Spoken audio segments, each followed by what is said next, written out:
Bienvenue à tous dans le Flashback, l'émission qui vous raconte les moments mythiques de l'histoire du sport. Au fil des années, les playoffs NBA nous ont offert bon nombre de matchs iconiques. Le genre de rencontre dont vous pouvez fièrement dire « je l'ai vécu en direct ». Parfois grâce à un résultat inattendu.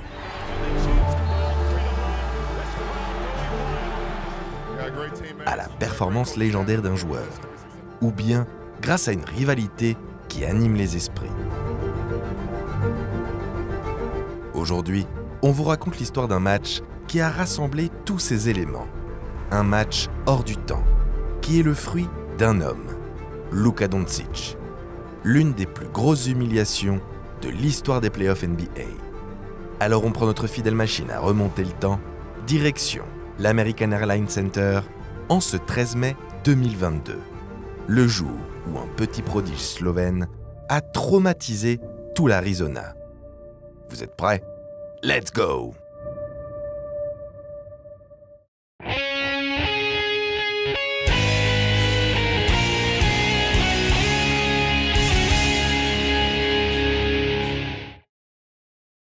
Hop, hop, hop, hop, hop. Une petite pause dans la vidéo que vous êtes en train de regarder pour vous délivrer un message extrêmement important.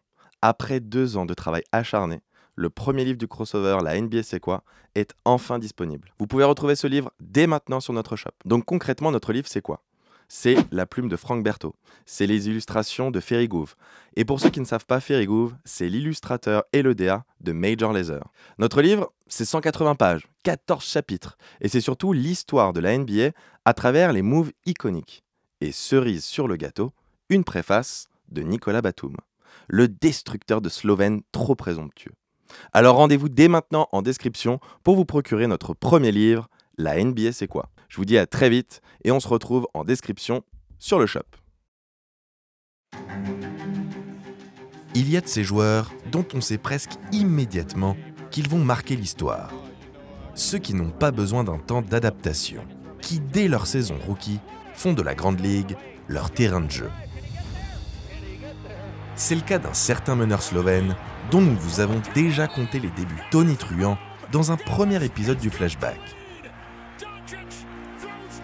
À l'époque, il était déjà évident que nous avions affaire à un génie de la balle orange, un véritable chef d'orchestre des parquets.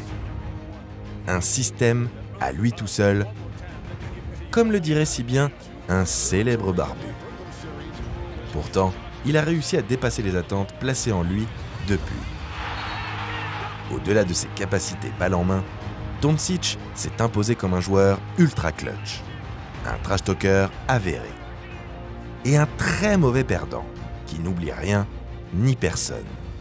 Ne vous fiez pas à sa bouille de premier de la classe.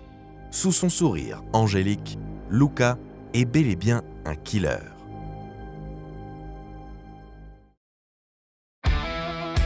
Nous sommes le 23 août 2020, dans la bulle d'Orlando. Un contexte bien particulier pour jouer au basket. Dans de telles circonstances, certains ont du mal à briller.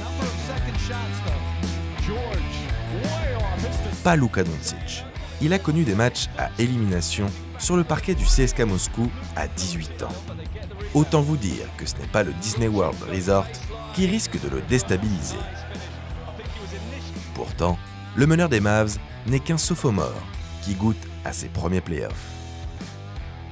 Pour couronner le tout, il affronte les terribles Clippers, qui ne manquent pas de défenseurs d'élite. Avec Patrick Beverley, Paul George et Kawhi Leonard sur le dos, le Slovène a largement de quoi faire. Malgré une différence de niveau assez flagrante entre les deux équipes, LA ne mène que 2-1 à l'aube du Game 4.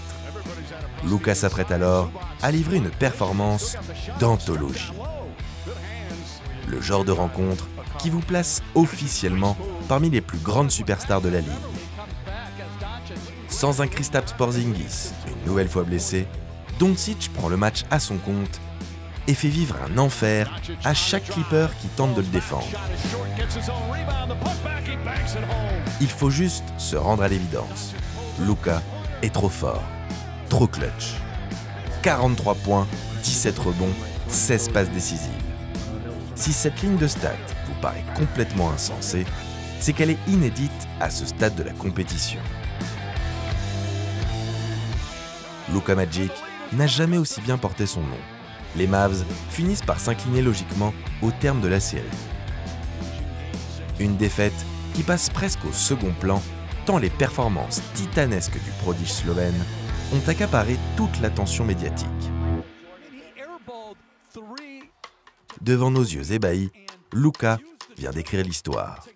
Il envoie un message au reste de la ligue. Il est fait pour ces moments-là.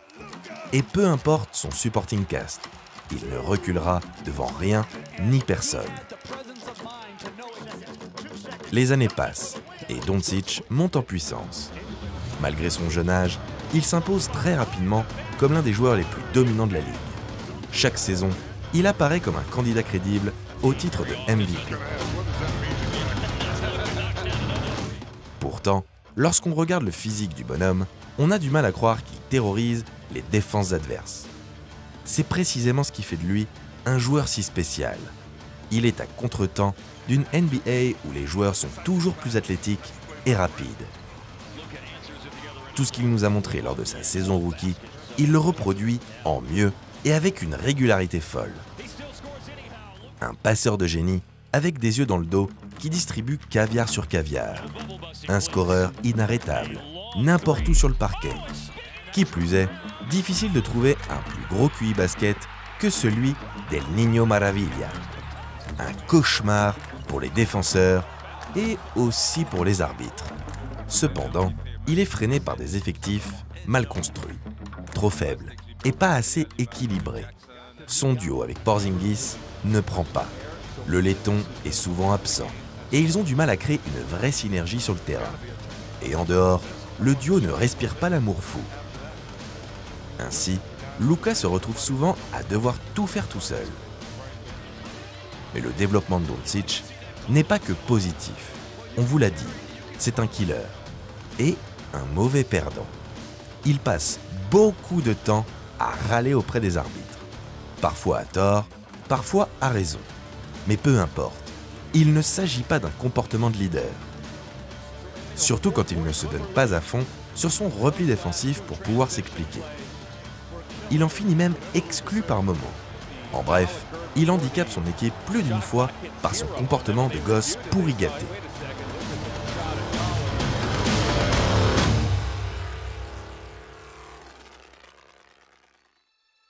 Il peut aussi se montrer clivant dans le jeu. Son usage rate fait partie des plus hauts de la ligue. En gros, Luka aime avoir le ballon, peut-être même un peu trop. Difficile pour ses coéquipiers d'être en rythme s'ils sont cantonnés à attendre un catch and shoot dans le corner. Bien sûr, Doncic doit dicter le tempo, mais cette méthode, à la Harden, ne semble pas faite pour remporter un titre. En tout cas, elle a très clairement montré ses limites lors des 2 premières campagnes de play-off du Slovène. D'abord monstrueux lors des 3 premiers quarts-temps, où il est au four et au moulin, il a la fâcheuse tendance à sombrer dans le money time. Comme lors des playoffs 2021, où il inscrit 5 points de moyenne dans le 4e quart-temps. Non pas par pur choke, vous vous en doutez, mais plutôt par fatigue. My dream, I just gotta keep going, keep working, win a championship. There's no other goal.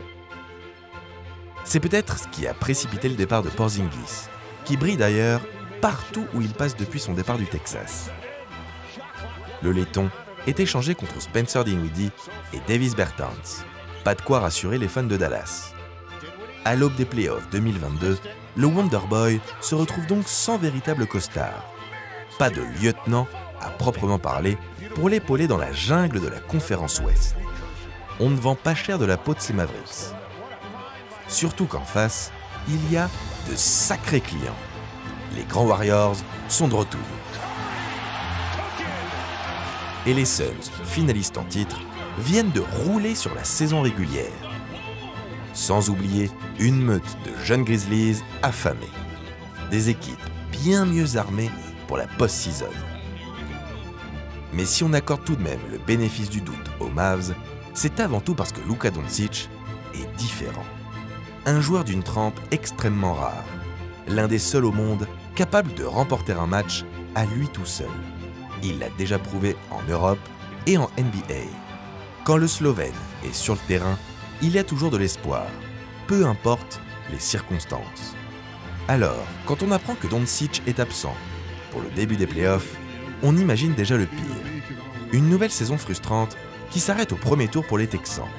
Mais grâce à leur défense et sous l'impulsion d'un Jalen Brunson qui se révèle aux yeux du monde entier, les Mavs mènent face au Jazz lorsque Luka revient de blessure. On peut presque parler d'un miracle. Avec le patron de retour, Dallas ne tremble pas. Doncic passe enfin un tour de play-off et il n'a même pas participé à toute la série. Peut-être un signe qu'il ne doit pas tout faire tout seul? Mais lors du second tour, les choses se corsent. Le rouleau compresseur de Phoenix se dresse sur le chemin de Luka, un ennemi de taille.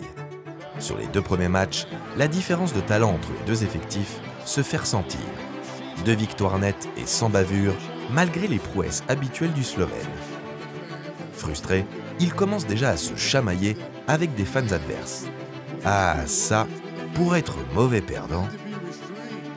La logique est respectée et la série semble donc quasi pliée. Enfin ça, c'est sans compter sur Luka. S'il y a bien un joueur qui refuse catégoriquement de se faire humilier de la sorte, c'est le Slovène. Alors, quand il voit Chris Paul et Devin Booker à 2 doigts de se tordre de rire en conférence de presse lorsqu'on évoque sa défense, c'est la goutte d'eau qui fait déborder le vase.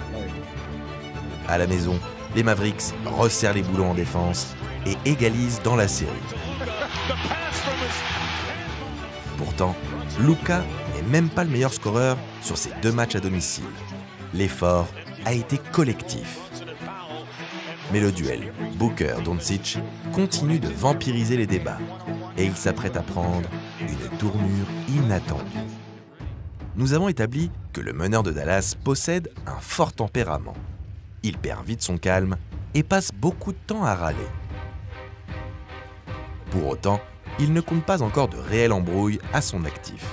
Pas de rivalité avec un autre joueur, si ce n'est une petite guéguerre d'ego avec Trae Young. Il faut dire que la Grande Ligue est de plus en plus aseptisée. Les amendes salées et les fautes techniques systématiquement sifflées par les arbitres ont eu raison de ce genre de comportement. Ce Game 5 est l'exception qui confirme la règle. Le match en lui-même n'est pas des plus intéressants. En attaque, les Texans ne mettent pas un pied devant l'autre et les Suns s'imposent de 30 points.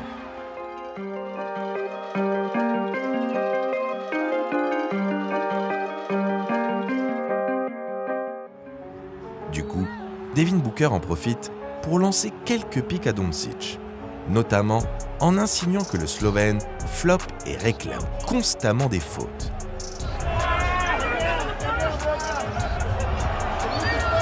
Au cas où ça ne suffise pas, il le provoque en lui arrachant la balle des mains à la fin du match. Un excès de confiance pour un Booker qui se voyait déjà sûrement en finale de conférence. Et ça ne plaît pas, mais alors, pas du tout, à Luka. Un comportement de loser selon le principal intéressé, qui s'empresse de le faire savoir.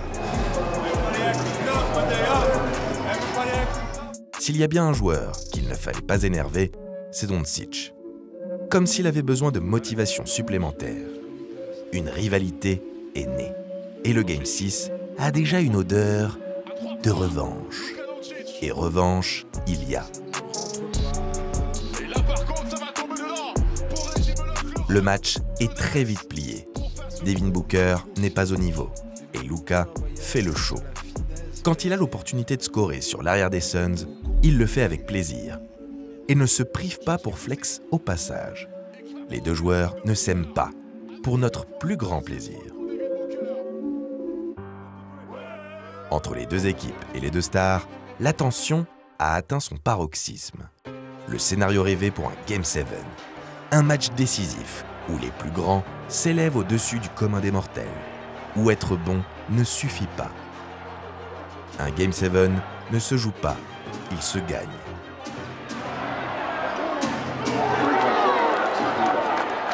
Avant la rencontre, l'Arizona est en ébullition. C'est tout un État qui veut remettre à sa place ce gamin arrogant. Mais cet environnement hostile, qui en aurait intimidé plus d'un, décuple les forces du Slovène. Luka est né pour ce genre de moment.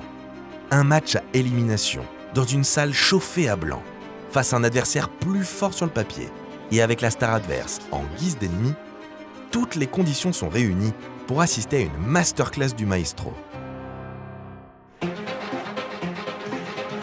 Le suspense ne dure que quelques minutes. Puis le match tourne à la correction, l'humiliation, un fiasco sur tous les plans. Appelez ça comme vous voulez. Luka Doncic et les Mavericks ont transformé l'ambiance volcanique du Footprint Center en silence de cathédrale. Dès les premières secondes, Luka Magic prend les choses en main. Il a décidé de gagner et personne ne peut l'en empêcher. Son sourire narquois après chaque panier en dit long. À la pause, le Slovène a autant de points que l'entièreté de l'équipe des Suns. Sur le parquet, il fait absolument tout ce qu'il veut.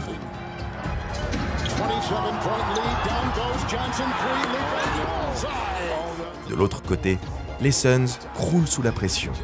Ils n'assument pas leur trash talking. Aucun joueur n'est à la hauteur.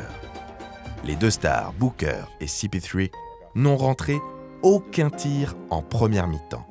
Performance minable pour un match si important à domicile.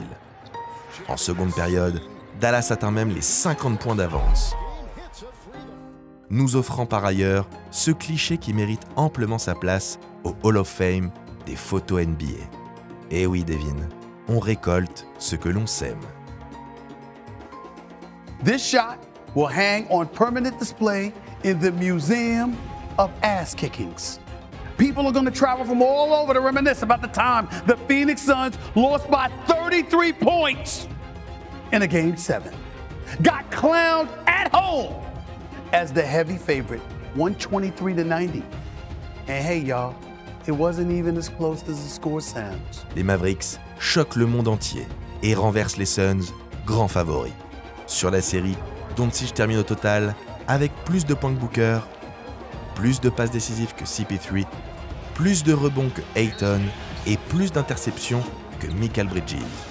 C'est ce qu'on appelle dominer de la tête et des épaules. Did it hit you a little harder when the buzzer sounded, knowing this is a lost opportunity? Not at all. They said that last year. Probably said it back in 08. You know, you play long enough and you don't win. Every time you lose, they're gonna say it was your best chance. But I think for me, us, we'll be right back next year. Après un tel triomphe, il est évident que le Slovène prend un malin plaisir à en rajouter une couche en conférence d'après-match. Were you aware at halftime you had as many points as the Suns? Oh yeah, of course.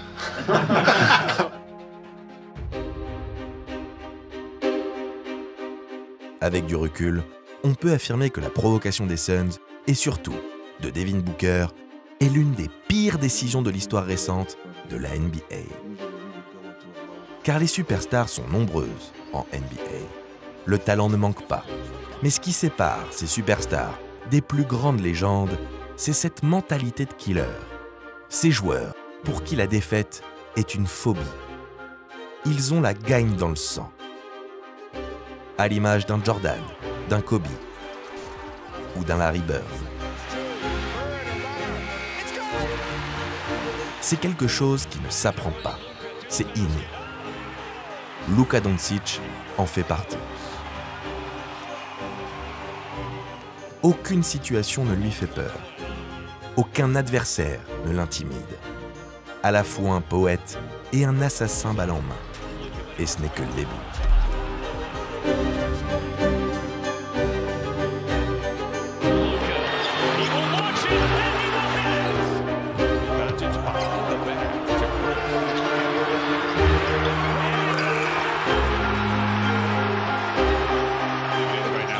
Finney-Smith with a steal. Luka changing direction, and it's a Luka slam!